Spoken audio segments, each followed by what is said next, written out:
Hey YouTube, Rob back again, another video. Again, it's time to do my end of the month update, sort of a bought and watched style video of just stuff that I've bought recently and got around to watching. Yeah, so we'll make a start, I guess. First one is actually I think a film from a couple of years ago, one that I had sort of heard a few people sort of recommend, and but I'd sort of forgotten, what it was sort of about, sort of thing. Even though I'd sort of heard it was good, but I did sort of pick it up the other day, and because I remembered it being, people had sort of recommended it. So that's let's see if I can get this right. Martha, Marcy, Maylene, I think from 2011, 2012, so it's a couple of years old. And it was a very sort of interesting watch, I thought. It's sort of, as I said before, it's one I couldn't remember much about it, and I didn't even sort of read the back of it before I started to watch it, and so I had sort of just went in, completely sort of blind, and had sort of no idea what was, what it was going to be about. And it was, to be honest, it was a bit of a frustrating watch because I wasn't really sure wasn't quite sure what exactly was sort of going on. The film sort of starts, I suppose, somewhere sort of in the middle of the story. Elizabeth Olsen here, sort of the main character, Martha. He sort of rings up her sister, sort of just on a public phone box, and asks her to come and pick her up, sort of thing. And we sort of find out that she's sort of been missing for, I think it's 2 years or something. She's sort of, no one knew where she went to, and her sister's, obviously been worried about her for the last 2 years. And obviously the sister asks, where have you been? And Arthur doesn't really sort of give her sort of a straight answer, sort of thing. And but we sort of do get these sort of flashbacks. We sort of do sort of find out a little bit, about where she's been and what sort of happened to her, and then sort of go back to sort of present day and sort of her living with her sister and how that sort of causes problems. Sort of so as the film sort of goes on, Martha sort of gets really sort of more erratic in her. She starts to act really strange and just gets worse and worse over the film, and we sort of understand more and more as we sort of get these flashbacks to what sort of happened to her. I won't necessarily sort of say, I suppose, necessarily what sort of happened to her, but even though it does sort of say on the back here, if you sort of read it, it does sort of tell you more about it. Because I sort of did sort of find it more interesting, I suppose, for me, because I had no idea what was going on, and still, had sort of ideas of what was sort of happening, but I wasn't necessarily 100% sure, what was going on.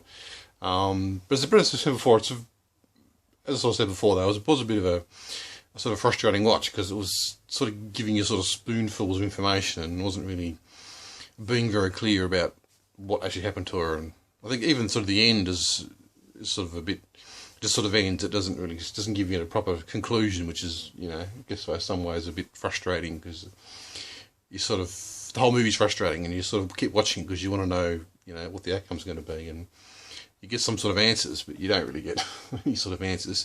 But it's a film that I had sort of been thinking about for the a few days after I sort of watched it, because it was so it was obviously a film that I thought was definitely worth thinking about, and definitely a good watch, even though it was rather frustrating. So that's that one, Marcy May Marlene. That's a bit of a tongue twister, that one. Okay, on to another film, bit of a sort of I guess a cult classic, I suppose, back from the 80s, and I think a film I don't think I ever sort of knew existed, I think, for a couple of years ago. But I had sort of heard a few people sort of talking about it, and, it was definitely did sound very interesting. That's Howard the Duck. Very interesting title. And nice sort of cover art, I think, too. Yeah, definitely a sort of one that I was very sort of curious about and wanted to check out, because it does sort of look very a bit different to your normal sort of movie, a bit of a sort of sci-fi type movie.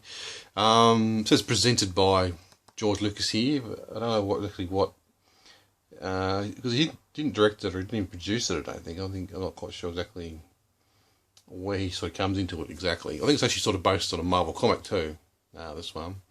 It stars Tim Robbins and Leah Thompson. She was the girlfriend to Marty McFly in the Back to the Future movies for Michael J. Fox. And the other guy, what was his name? Jeffrey Jones. He was sort of the principal in Ferris Bueller's Day Off, which I think he sort of made before he made this film. He was quite good, I thought. Definitely a good actor, I thought. It's actually sort of just about Howard the Duck, obviously, and it's kind of set in like a sort of an alternative dimension, parallel universe type thing. Whereas here on Earth we were sort of supposedly evolved from, apes and orangutans or whatever, and whereas in his sort of reality that we sort of evolved from ducks, sort of thing, which is an interesting concept. So he's just sort of, he sort of gets, well, it's just sort of this, it's a bit of a convoluted plot, I suppose, but there's sort of, on Earth here, we sort of have this, some scientists are making this, have this big experiment, and he sort of gets dragged through, time and space back to Earth, and it's just sort of about him sort of, finding about this other world, sort of our world, I suppose, and he meets sort of, Leah Thompson, and she sort of looks after him, sort of thing, because he's in, obviously he's in like a strange new land, sort of thing, so he sort of needs looking after type thing, and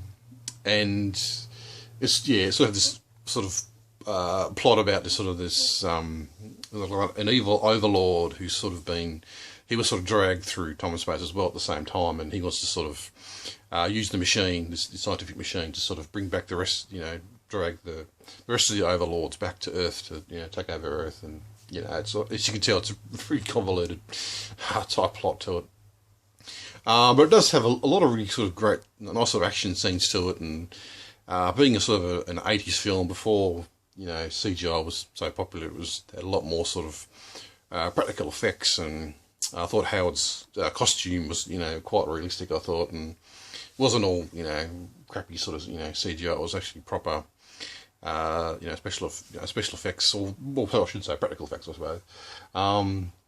It's a film that I thought, you sort of watched the trailer to, and I thought it was going to be more of a sort of a adult sort of sleazy, type sort of film, but it was actually not. It's more of a, I mean, it's almost in some ways almost a kids' film, I suppose, except for a few rather sort of, raunchy scenes with Leah Thompson, and she sort of, in her underwear trying to seduce Howard, sort of thing. I probably won't go into, but that was an interesting scene. But yeah, it was definitely a film I did quite enjoy, even though the script was perhaps a little bit sort of bit missing. It was sort of things weren't quite explained, quite properly, sort of thing, and a few sort of jump cuts, I suppose, in storyline wise. But definitely it was a really sort of fun movie. Definitely a great sort of sort of 80s movie, and very sort of fun and interesting sort of watch. So that's Howard the Duck. This one's Death Ship, I think from 1980 something or other.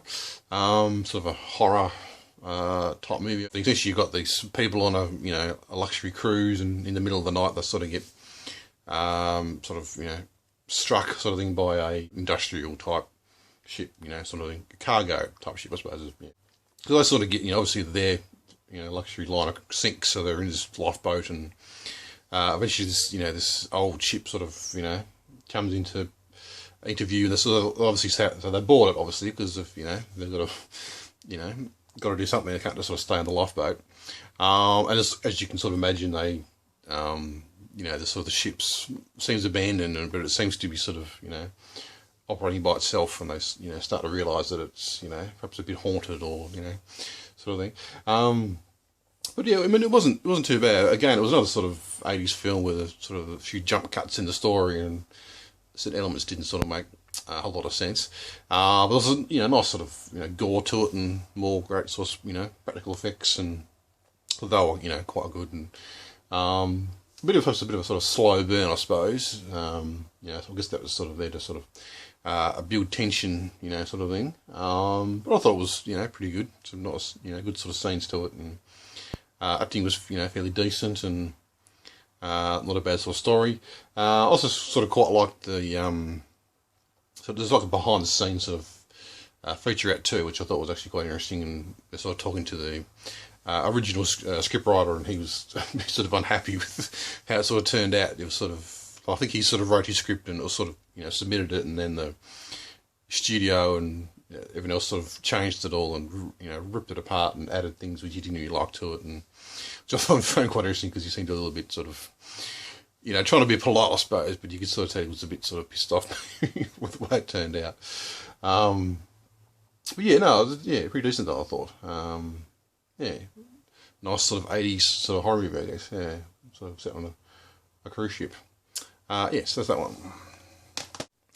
Next one's actually another sort of 80s film, a John Hughes film.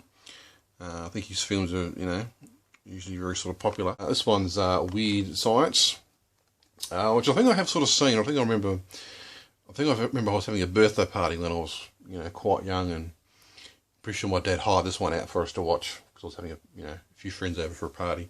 I'm not sure whether we ever actually watched it though. I remember sort of it was in the pile of videos which we're going to watch, but I'm not quite sure whether we actually did sort of watch it. So watch this one. I think I only watched this one last night actually. I got to be honest, I didn't think it was really all that great. Obviously, John Hughes, I think, as I said before, is popular and people do quite like his films. And I think I do actually quite like, The Breakfast Club. I think that's a really great movie.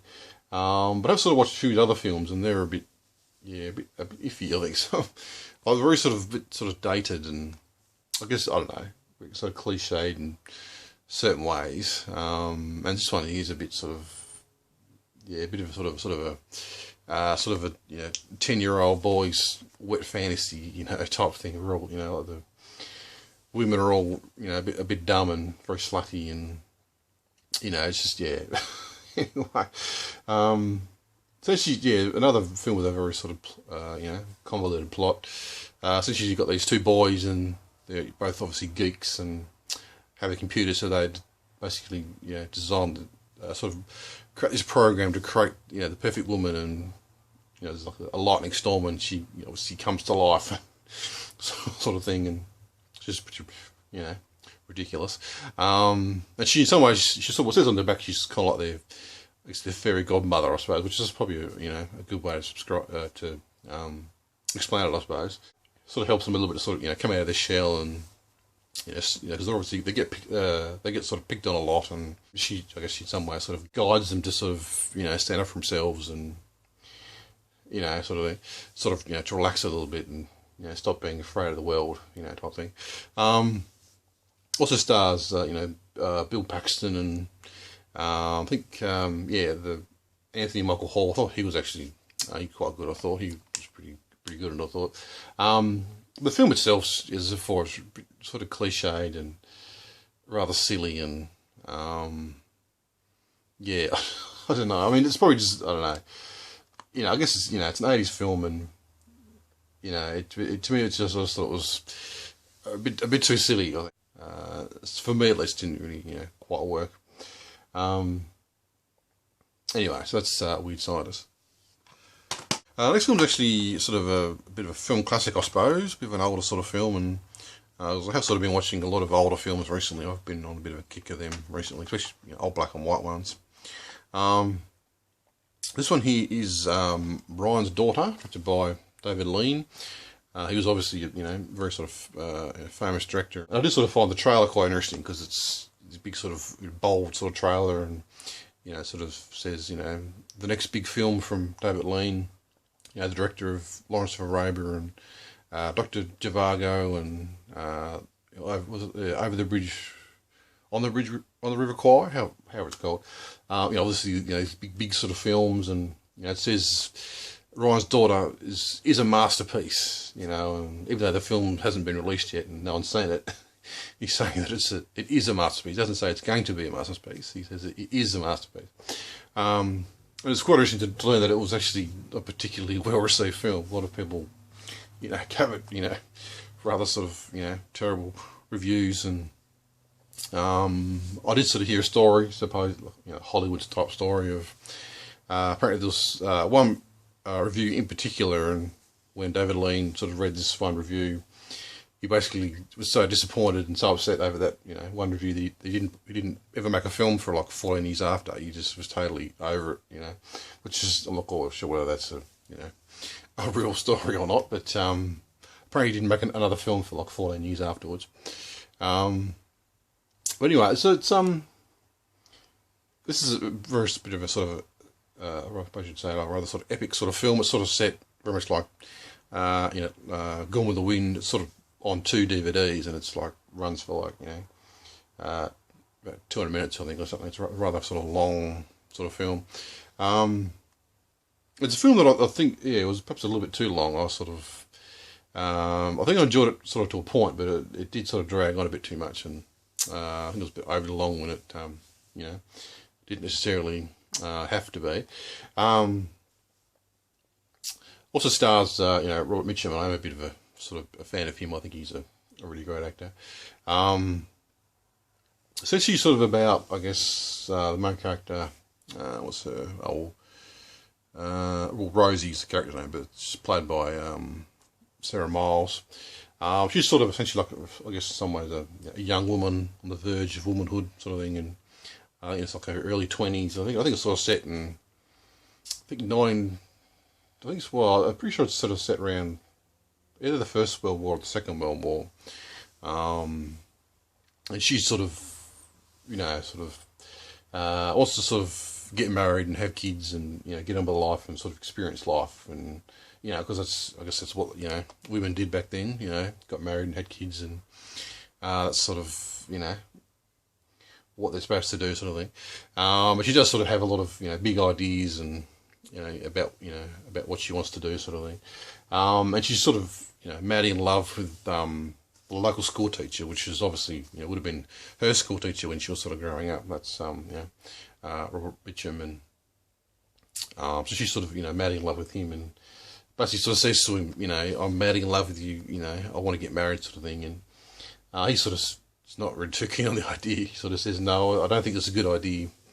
Basically because, he sort of explains that he doesn't think that she's in love with him. She's perhaps more in love with perhaps the idea of him, and because obviously he's, he's a school teacher, so he's sort of, as she was sort of growing up, he's sort of shown her all these great books and told all these great stories about wonderful people and famous people and about their lives, and it's all very exciting, sort of thing. So in some ways he thinks perhaps that she's excited by all these stories, and he sort of says, well, I'm only a simple man. I'm not anything like the great men in all these stories that I've sort of told you, sort of thing. But she, but obviously they do sort of get married, and she sort of finds out that married life isn't necessarily as quite as great as she thought it was going to be, sort of thing. And but so she's sort of this young, sort of handsome English war officer, sort of who's been injured in the war, and he's won all these medals, and he sort of comes to their sort of small town to sort of to rest, to recoup, sort of thing, and get away from the front, type thing. And she sort of, well, they both sort of fall, madly in love with each other and sort of have this affair, sort of thing. And she tries to hide it from her husband, Robert Mitchum, sort of thing. And so I guess that's sort of the main, sort of story to it. There's also a bit of backstory with sort of the war, and sort of as like a traitor in their town, and trying to find out who that is. And there's a really great sort of scene, sort of set at night, and this big sort of storm, sort of thing, where the townspeople are trying to sort of this boat sort of got marooned and sort of crashed, but all these sort of guns were on board, and they're sort of being washed up on shore, so all the townspeople sort of rushed down to try and retrieve all these guns, sort of thing. So that was a really great scene. But yeah, definitely sort of I didn't sort of mind perhaps to a certain point, but it was just very overly long, and a bit perhaps sort of, I don't know, a bit melodramatic maybe in certain aspects. But anyway, so that's, Right Daughter. Okay, next one's actually sort of, I guess in some ways a bit of a gangster flick, a bit of a classic sort of film with a few, big stars in it. James Cagney, Pat O'Brien, Humphrey Bogart, the Dead End Kids. That's Angels with Dirty Faces, which I sort of saw. I think it got like a sort of cheap from a second-hand store. It looked like be quite a good film, so I thought I'd pick it up. And yeah, I'd actually quite like it actually. So the film sort of starts out with James Cagney and Pat O'Brien when they're sort of kids, and they're both sort of, I guess in some ways, very sort of, you know, poor, and so they're out sort of stealing things, and obviously they get caught, and the police are chasing them, and Pat O'Brien, they're both running, so the Pat O'Brien, he managed to get over the fence and get away, whereas, you know, James Cagney he sort of got caught because he was too slow. So he sort of ends up, you know, going to what they call like a reform school, like, you know, for little boys sort of thing. Goes to jail, sort of being, you know, surrounded by, you know, the bad crowd, and sort of ends up just sort of reoffending for the rest of his life and going back to jail. And whereas Pat O'Brien, he ends up becoming a priest, and, you know, sort of in some ways, I guess, you know, these two boys, you know, at one point in their lives were both on the same track, you know, both could, you know, basically do the same thing, but yet this, I guess in some ways, this event sort of caused them to sort of split off and, you know, have sort of two completely different lives, you know, type of thing. So it's just sort of about James Cagney. He sort of just got out of prison, so he sort of comes back to his hometown, and he sort of meets, you know, the dead end kids who are they're actually sort of like a group of kids, a group of actors that sort of played sort of this gang sort of thing, and they're in like a few different films and sort of playing a similar sort of role. There's these sort of young hoodlums, I suppose, and there's in some ways they're sort of, you know, going down the same track as, you know, James Cagney did when he was sort of younger, and as in some ways sort of, you know, idolise, you know, James Cagney. I think he's, you know, really cool, and James Cagney he does end up sort of, you know, reoffending, and sort of meets up with Humphrey Bogart here, playing a very he's much sort of younger in this role, actually.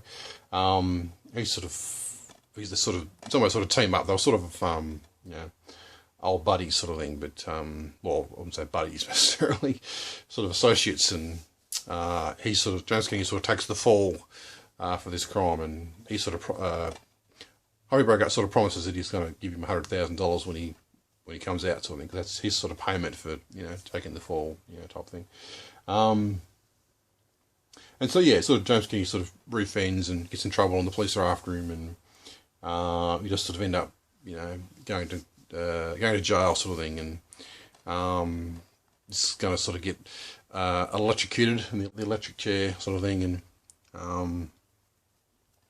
but I actually quite like the end. The end's sort of another sort of one where it's sort of a bit sort of left open to interpretation, sort of thing. Like I don't want to perhaps spoil too much, but essentially James Cagney he's sort of asked to do something like a favour from Pat O'Brien here, and he ends up actually he sort of says no to this, you know, to this request, but he does sort of end up at the end of the film actually doing, you know, what the, you know, sort of doing what the favour was, sort of thing. And we're not quite sure whether the reasons behind that, you know, why he sort of ended up actually, you know, first of all he said no, but he did just sort of end up doing it in the end. So it's just sort of, you know, left up to interpretation, you know, in some sort of way.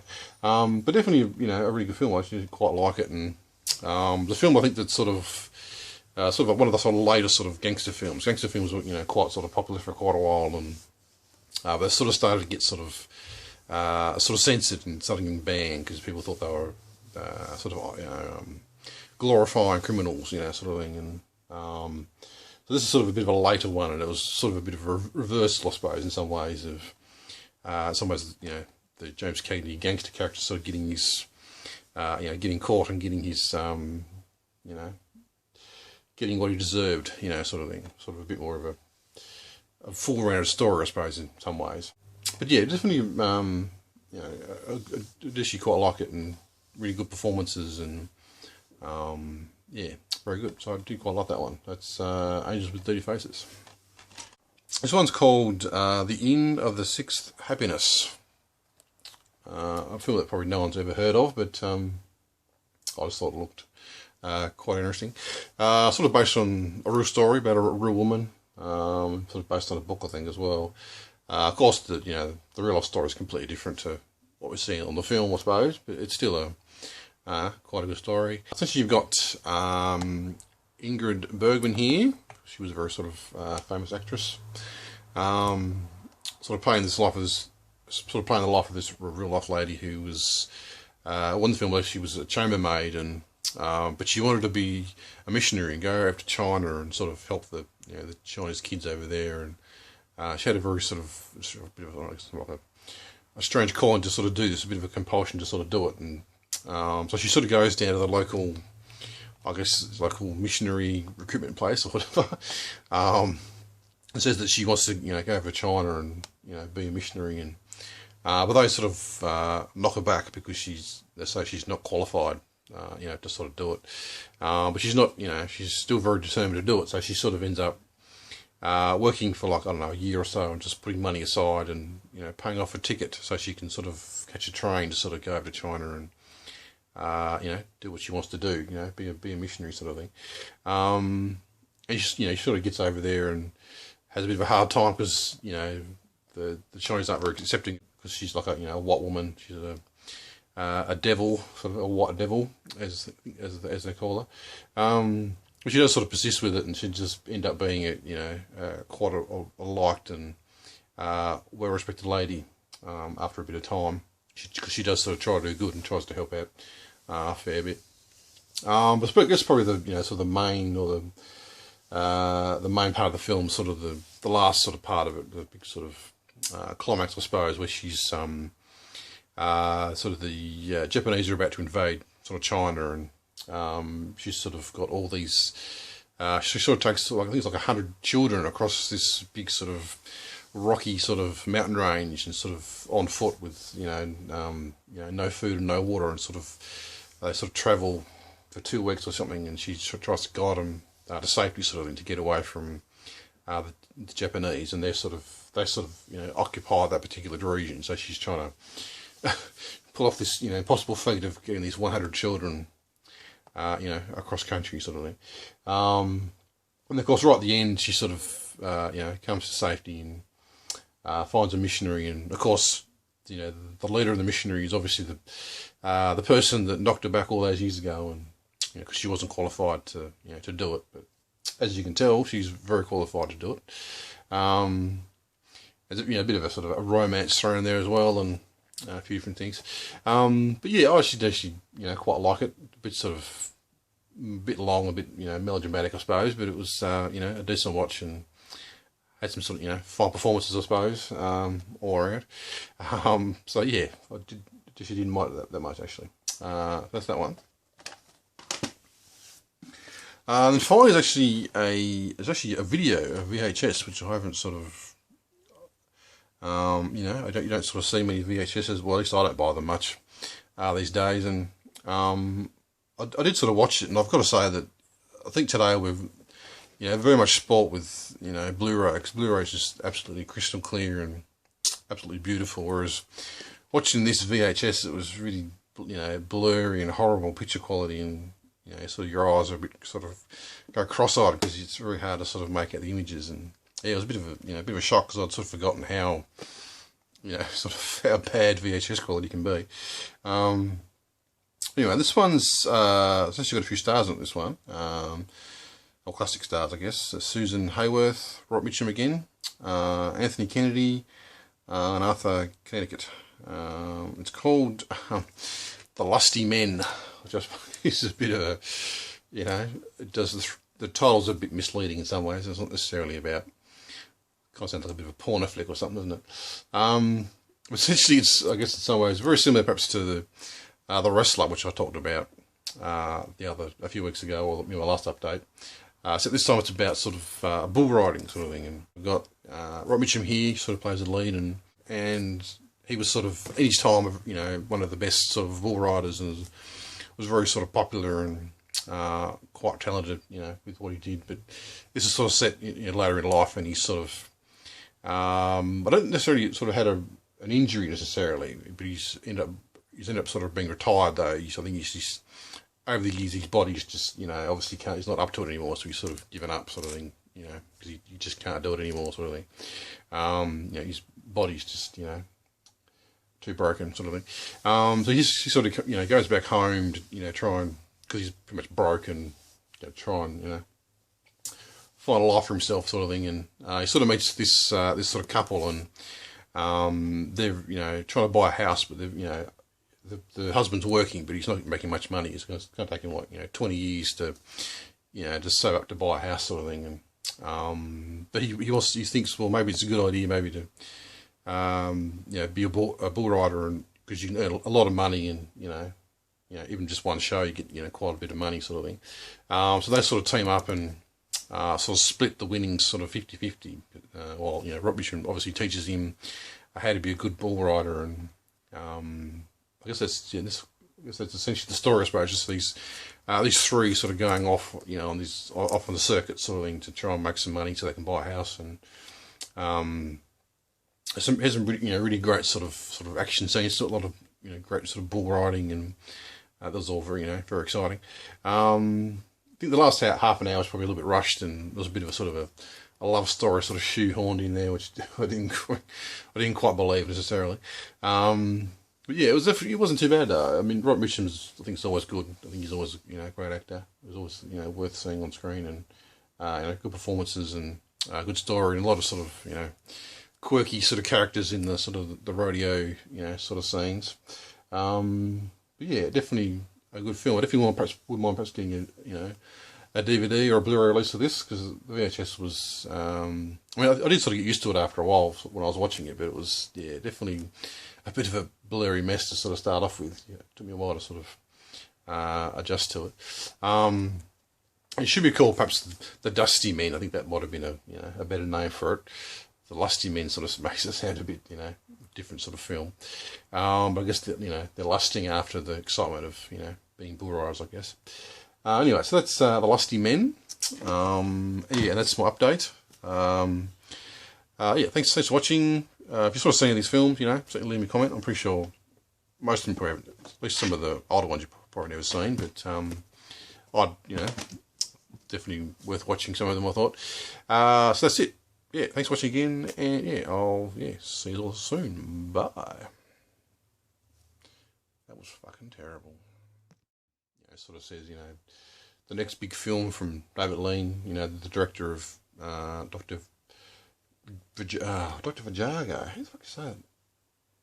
Dr. Jivago.